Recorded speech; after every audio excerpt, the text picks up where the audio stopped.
Good morning and welcome to the Return Homestead. My name is Mike and my wife Marty and I homestead 6 acres in northeastern Kentucky. Today we're getting out a little bit early. We've got some trees that we want to get in the ground. Yep, that's right. We found some place to get more trees. We're going to tell you all about it.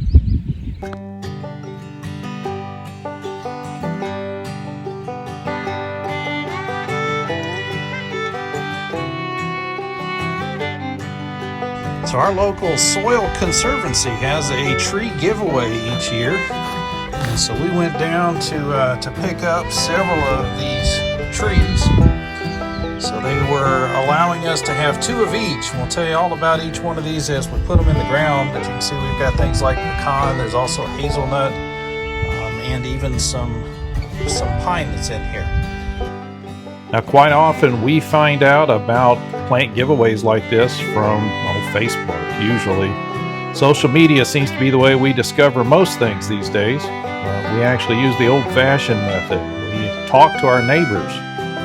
This is information we got from the farmer who manages the farm just east of us. He was looking forward to getting some hazelnut trees, and he made sure to share with us the fact that this giveaway was going to be happening. We drove out in advance, got all the details about when the giveaway was going to happen, and made sure we were up early this morning, headed out to go get the trees we're going to need. These are bare root trees, but the price is perfect. Doesn't cost a thing to get them. They do recommend that you soak these trees for at least 24 hours before you put them in the ground. That's typical of bare root. All they did was wrap these up in some newspaper for us. So I am adding a little masking tape with some labels on here to make sure I can separate these out. They are just sticks with roots on them. It's impossible to tell one from the other. There's no form of identification other than what you put on it, so be careful. Before you stick these things in the bucket, make sure you've got them well labeled. We got everything labeled and in a bucket of water. We'll probably add a little more water in there. We want to make sure all of the roots get wet. I see some sticking out from just above the top of the newspaper there. So we'll want to make sure we get a little more water in here. These bare root trees can be very effective. It's a very inexpensive way to go about getting an orchard started. We're just starting some Silvopasture, just trying to get some trees out on your property. If you take just a little bit of care in preparing the trees, they will do just as well as any 3-gallon potted tree will. So one of the first questions we're asking ourselves about all these trees we just picked up is where are we going to put them all? So we thought we'd take you around and show you the different places where we might want to put trees and talk about the relative merits of putting trees there. They were so you put what there? These are echinacea. So they're Echinacea purpurea. Wow, that's hard to say. So they're coneflowers. They are medicinal for your immune system. They're teeny tiny, but these were teeny tiny and they're getting second leaves now. They're perennial, so it's one and done. Yep. So one of the places that we've been looking at where we do have some trees, we've got our apple trees out here so far, and those will eventually grow up and they'll put out a pretty nice canopy here. So we'll have some sort of a barrier planting here along this fence line. The neighbor's driveway just on the other side, but we have a lot of space here between those trees and the driveway we're standing on. So we're thinking this might actually be a good spot for the hazelnut? For the hazelnut, yeah. Yeah, we've got 2 hazelnut trees, and this just seems like it might be a good area to put those in. That would work. I'm thinking the pines need to go down by the willows. So we did plant some more of the weeping willow that are out here just past the barn out there where the chickens are. We'll go take a look at those in just a few minutes. Talk to you about what we're doing with those willow trees. And that actually might be a good place for the pine. Mm-hmm. So the other day when we were working on trees, Marty went and cut some branches off of the willow trees. Those weeping willows that are out in front of the house. These are supposed to be very easy to propagate. So we decided to give it a try. Just see what happens here. So she grabbed 7 or 8 branches here, and we just kind of dug some small holes, shoved them down in the dirt. Now they are struggling a little, but once these roots take hold, we'll give it a little haircut. I don't want to stress it out anymore right now. We'll give it a little haircut, and we've got 2 triads here of trees. And we're thinking maybe in the future, once these trees start growing, putting some livestock back here. It'll give them good cover. Well, this would definitely be where the chicken yard would go too. Uh-huh. Although we're actually giving that some more consideration. We've actually been looking at our fencing setup, and we're kind of wondering if maybe we don't forget about putting in a separate yard for these chickens and rather just let them truly free range. We have too many hens now as it is. If we lost a few, getting used to having them on the whole property, it wouldn't be that big a deal. I mean, you hate to lose livestock, but when you got too many chickens, you got too many. So this is where you thought you might actually stick in some pine trees, huh? I could see that. Right along the fence line? So right in here between the willow and the fence line. You just have to be aware of overhead power lines, which you wouldn't expect to find a lot of out here. No. But there is a power line that runs right across our pasture. Right. Going down to the neighbor's house, so we got to be aware of that when we plant trees. I'm thinking right about in here, so the willows will get big, and the pine we can put closer to the fence. So we'll put one pine tree out toward the fence and maybe one back over here towards the soon-to-be cabin. Uh-huh. Well, it needs to be quite a bit away from there. So we'll move it back out over in this area. Yeah. Or on the back side of the hill down here. There's a lot of tall grass out here in the pasture. That's one of the reasons we want the sheep out here so badly. It's just good grass. It's good eats. There's currently nothing eating on it, so we have to run the lawnmower through here just to keep lanes opened up for us to walk in. And you got pecan and red oak, and I'm thinking down here at the bottom of the property is really the only place we could squeeze those in. It'd either have to be here or over by the lake. Yeah, that's what I'm thinking. When we're talking about the red oaks will grow to be about 80 feet tall. Pecan trees over 100. So they need to be far away from any structures, or at least on the downhill side of any structures that they're near.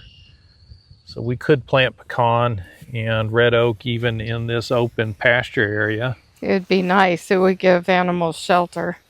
Yeah, and that's what we're thinking of here. I know you're used to, and everyone's most common expectation of pasture is that it's completely open, that there's never any trees on it. But Silvopasture actually incorporates trees as well. The animals do like the shade. The grass doesn't mind having a little bit of shade. And anchor species like pecan and oak can actually improve the growth of other plants. So we are giving serious consideration to planting some of those down here, at least towards the bottom of this pasture area. Some other considerations for this location would also be the types of trees that are already growing here. So there's a sweet gum that's going to continue to get much taller. They'll be about 100 feet tall. There is some cedar in here. It's kind of buried in the rest of this foliage, so it kind of disappears. So there's one tree in here that has some serious thorns on it. That's probably a Honeylocust. And we've also got a dogwood and a viburnum that we recently saw. There's some honeysuckle in there. Just over here, we've identified a black walnut tree. And I believe that's an elm right next to it, possibly an oak. It's just now starting to leaf out, so it's kind of hard to tell just yet. Well, elms are problematic because they're so pest prevalent. Yeah, we've seen the elm up on one of the fence lines already. And I don't know that it has beetles, but we'll see them if they are here. The elm beetles are no joke, guys. They just absolutely decimate those plants. I would like to plant some kind of a tree around the lake, because once we get all that cattail cleared off, it would give us shade as well. Let's go over there and have a look. Okay. As we're walking around, we're also watching for these stupid flea-bane aster things. Now they are medicinal, and they're called flea bane because they repel fleas. But once this goes to seed, it'll take over your whole pasture. Yeah, so we're And the animals won't eat them. We're trying to pop those flowers off as we walk past them. I was going to break the lawnmower out later because we've got some areas it's going to take too long to go down and pick them. I've already found a real bad one. There's a buttercup. We've been noticing some of the neighbors' pastures are just completely eaten up with these buttercups, so we don't want to pass those by. The animals won't eat those either. It's hard to get the roots out, but you can at least pull the flowers off, make sure it doesn't make more seed.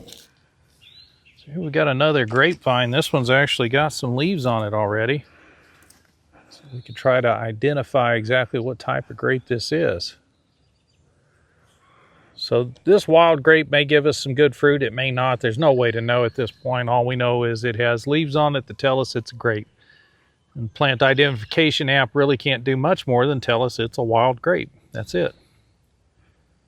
We're not geniuses when it comes to plants, guys. We just get out here and take pictures of them. We ask an app to tell us what it is. And this is where we have all that flea bane that I need to get cut down. This field is just getting choked out by them. If I let these flowers go to seed, then a few months later, we're going to see an even larger crop of these things. And eventually they grow into very tall, woody plants that just choke out the grass. So we got to get rid of it.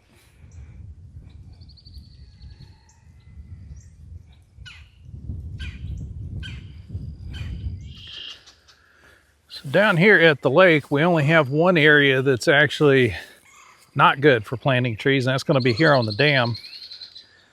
And for obvious reasons, you don't want a tree on the dam that's got roots that are growing through into the lake, because that root then provides a pathway for the water to get out. So this hillside is designed to hold water back and really can't and shouldn't be used to grow trees. Yeah, we're just walking out here by the dam and looking in the cattails. We find a fishing pole holder, which is a real good indicator there at least used to be fish in here. I did talk to our neighbor, the farmer who manages the farm just below us here, just east of us. And he was telling me that he's had ponds like this before that were all stocked full of fish and had otters move in, eat all the fish out. So we don't know at this point if we have any fish in this pond or not. And as you can see, these cattails kind of make it difficult to wade in and figure it out. And down here just off of the dam is a nice, well, kind of flattish area. There is fence line just there inside of the trees. Yeah, I think we could put pecan or oak in this area. Be a good place for them. And out here on the outer fence line right next to the road, and it's kind of wrapped up inside of a box elder, is a Honeylocust. You can see the thorns on this thing. Those are no joke. So what do you think about this area for the red oaks? That would be good. I think they could hold their own here, and they'd help to support these trees growing just on the other side of the fence line. And when they drop acorns, we could bring pigs down here. Yep. Pin up the pigs and let them eat the acorns. Blackberries. Blackberries, yeah, and this may not seem like much. They're covered. But they are covered with blossoms. It's really way too early for most blackberries to be in bloom, but this particular plant is going crazy, so we're going to have to keep an eye on this thing. It's right on the road here, and hopefully they don't spray it or kill this off in any way. We'll check out the berries from it. If this produces some decent berries, we may want to propagate this and put it elsewhere on the property. Put it inside of a protected garden area, because it's already in bloom, meaning it's going to produce fruit before anything else will. So hopefully this makes a nice tasting berry. Really common to this area of Kentucky is this honeysuckle bush. These things are huge. They've got beautiful honeysuckle flowers on them. They don't really have a fragrance like honeysuckle typically does. And there's not a jolt of nectar in those flowers either. And then as we come up from the lake here, we get back into the orchard area. And right over here is that crabapple where we have the ginger planted underneath the tree. And we're thinking that putting a wild plum right about in this area, and then we'll jump over the fence and put another one over there by this box elder. So wild plum is going to make for some really nice color in the fall. It does produce fruit. They are usually pretty sour, but there is some good fruit there. So we want to make sure we can collect that as well. Why couldn't you put one there and one down further? One where? One up there, like you said, and one down a little further. Just keep them on this side of the fence, yes. You're saying? I could, yeah, we could put both of them here. Yes. So kind of split the difference there between the crab apple and the box elder. Yes, but they only get to be 20 to 25 feet. So they're going to be relatively small, just like this crab apple, so they'll kind of match up with it. So the wild plum down here near the crab apple really makes sense. So how tall are the black gum then? Black gum trees can get up to 80 feet tall. They give you huge color. Lots of color, but 80 feet's not going to work up here in our orchard, is it? No. No, we've got power lines real close. In fact, they're going right overhead here. So it's no problem really to drop in, some wild plum that are 15, 20 feet off of the center line of this power line.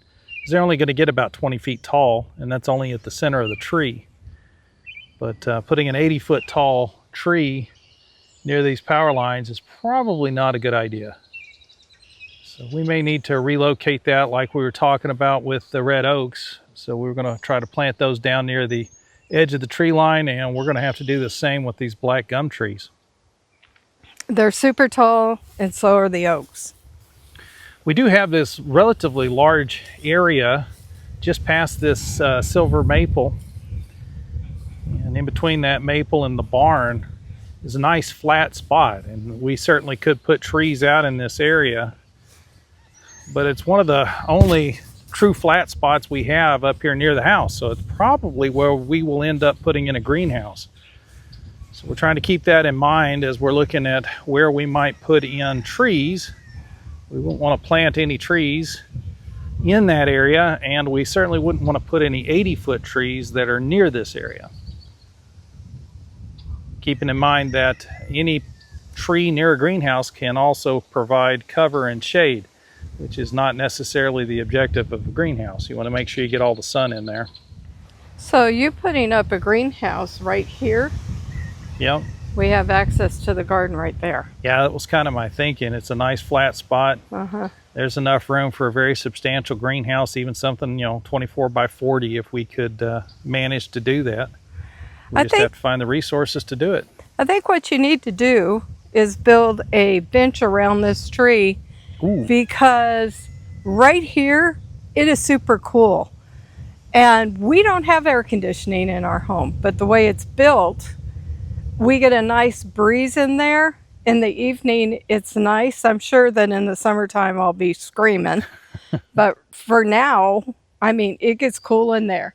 So having a nice picnic area right here around this silverleaf maple would be nice. It really would. Because it's like a good 10 degrees cooler underneath this tree.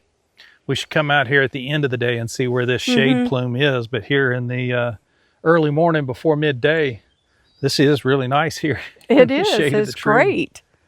Feels awesome. Oh. And maybe we should draw attention to this just because it's so rare to see. Look at this, folks. White puffy clouds. Real clouds. Real clouds. Y'all see, this is what the sky used to look like all the time. And I mean all the time. Every day. All day. But over here, they've striped. Yeah. It's all hazy. You can see the stripes, the linear. In fact, just over here, you can see this thunderstorm just starting to go up. So that's going to be a cumulonimbus cloud. It's going to continue to grow, building energy inside of the storm.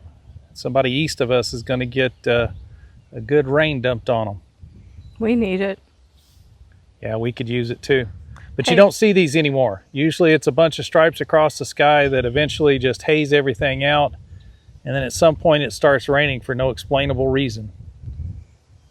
And then right up here in the front corner of the property, there's a wet spot. Just an area where water runs off and holds up in this corner.